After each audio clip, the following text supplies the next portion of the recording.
ආයිබෝවන් හැමෝටම ඔයාලා එකතු වෙලා ඉන්නේ තනු කුකින් YouTube channel එකත් එක්ක.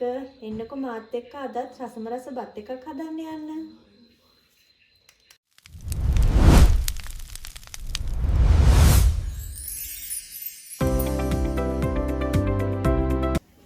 මුලින්ම අපිට ඕන වෙනවා හාල්. මම අරන් තියෙනවා හාල් ග්‍රෑම් 750ක්. මම තම්බපු හාල් වලින් අරන් තියෙන්නේ.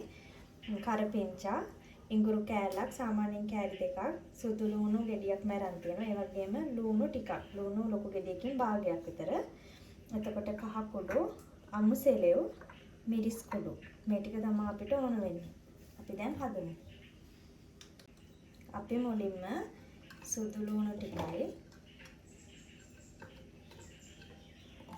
ඉඟුරු කරපිංචා ඉත්තක් විතර ඉතුරු වෙන්නේ. ඉතුරු ටික ඔක්කොම මේකට දාගන්න ඕනේ.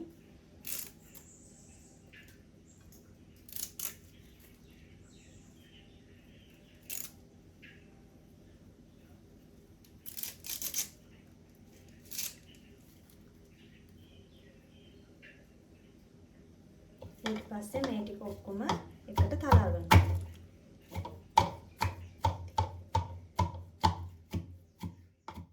මම අද රයිස් කුකර් එකේ තමයි බත් එක හදන්න යන්නේ. ඉස්සෙල්ලාම රයිස් කුකර් එක දාලා හීට් කරගන්න ඕනේ. පොඩ්ඩක් රත් වෙනකම් ඔහොම තියාගන්න.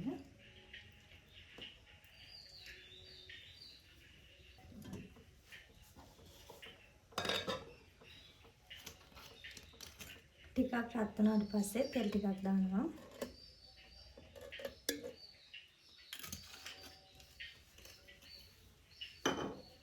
තෙල් එකත් පොඩ්ඩක් රත් වෙනකම් වහලා තියන්න. හරි, දැන් තෙල් එක රත් වෙලා තියෙන්නේ. ඊට පස්සේ අපි ලුණු ටික එකතු කරනවා.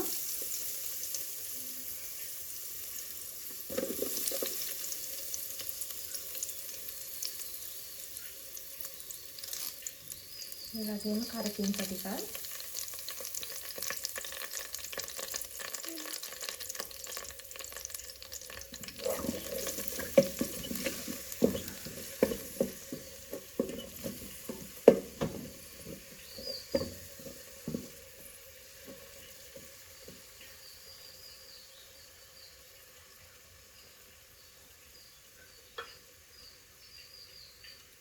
කලින් මට කියන්න අමතක වුණා කරාඹුයි එනසලුයි කුරුළු පොත්තක් දාගන්න.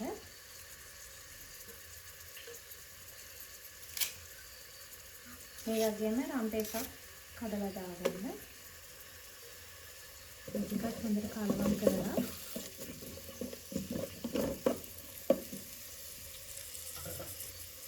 තව පොඩ්ඩක් කලලා තියන්න මේක රත් වෙන්න.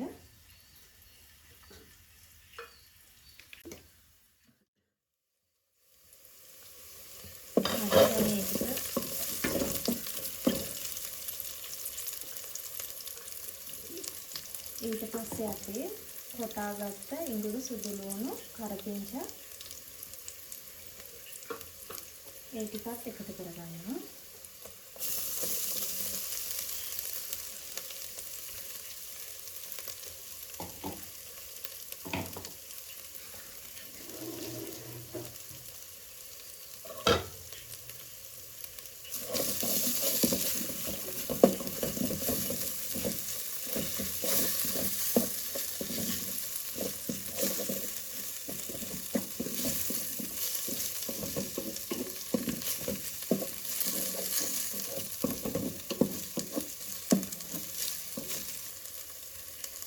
මේකට අපි කහ කුඩු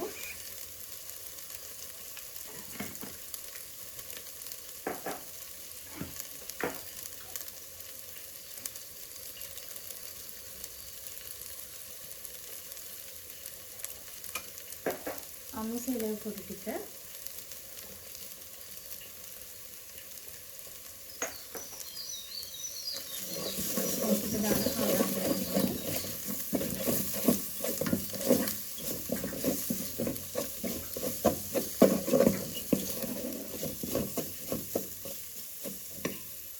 ඊට පස්සේ අන්තිමට එකතු කරගන්න මිරිස් කුඩු. මිරිස් කුඩු දාද්දී පොඩ්ඩක් දාගන්න.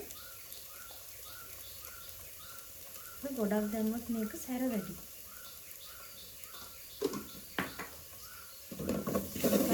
කවලම් කරලා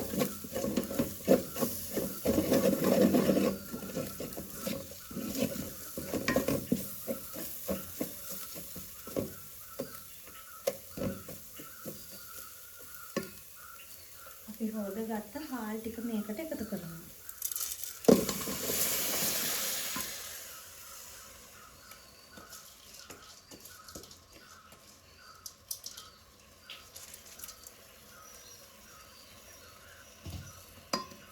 හාල් ටිකත් එකතු කරලා මේක හොඳට කවලම් කරගන්න.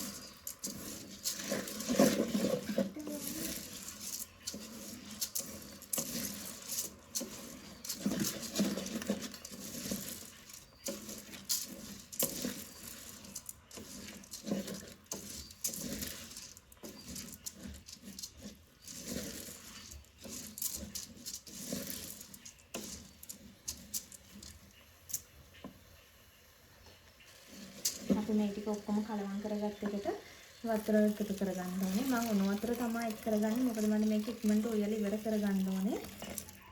වතුර එකතු කරද්දි භාගයක් එකතු කරන්න. මොකද මේකට අපි පොල් කිරි දානවා. ඔයා ගන්න හාල් එක අනුව ඔයාට තැම්බෙන ප්‍රමාණය දන්නවනේ. එතකොට ඒකට හරියන විදිහට වතුර තියාගන්න.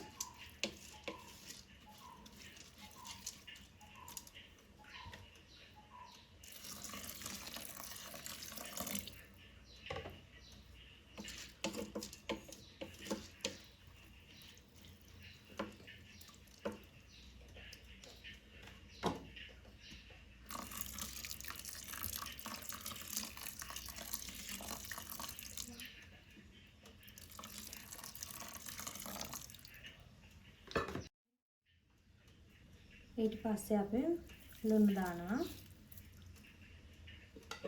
කරලා බත් එක ඉදෙනකම් වහලා තියන්න.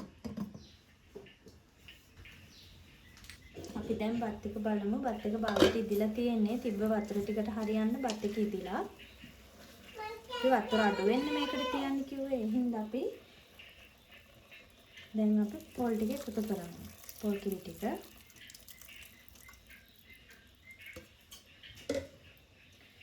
පොල් කිරි ටිකත් එකතු කරලා ඉදෙන්න තියනවා. දැන් පොල් කිරි එකතු කරපුවම තමයි බත් එක හොඳටම ඉදෙන්නේ. ඒ හින්දා ඔයා වතුර තියද්දි අඩුවෙන් තියලා ඊළඟ පාර පොල් කිරි එකතු කරන්න.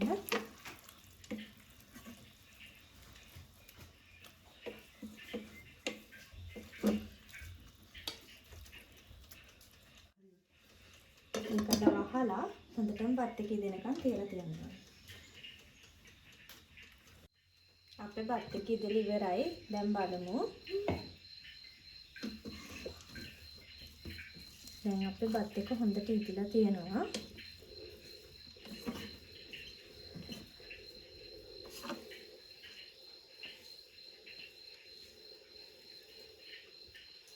අපිට මේ හදාගත්ත කහබත් එක කිසිම ව්‍යංජනයක් නැතුව අපිට කන්න පුළුවන්. මේක ඉදෙනකොට මාරම සුවඳක් එන්නේ.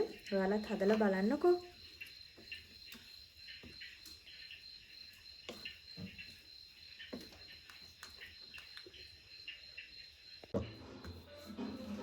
මේ තියෙන්නේ අපි හදාගත්තු රසම රස කහබත් එක. මේක කන්න මං අද හදාගෙන තියෙන්නේ මඩු මාළු. ඒකේ රෙසිපි එකක් දාලා තියෙනවා. ඔයාලා එකක් ගිහින් බලන්න. එහෙනම් අපි ආයෙත් මේ වගේ රසම රස වීඩියෝ එකකින් හමු වෙමු.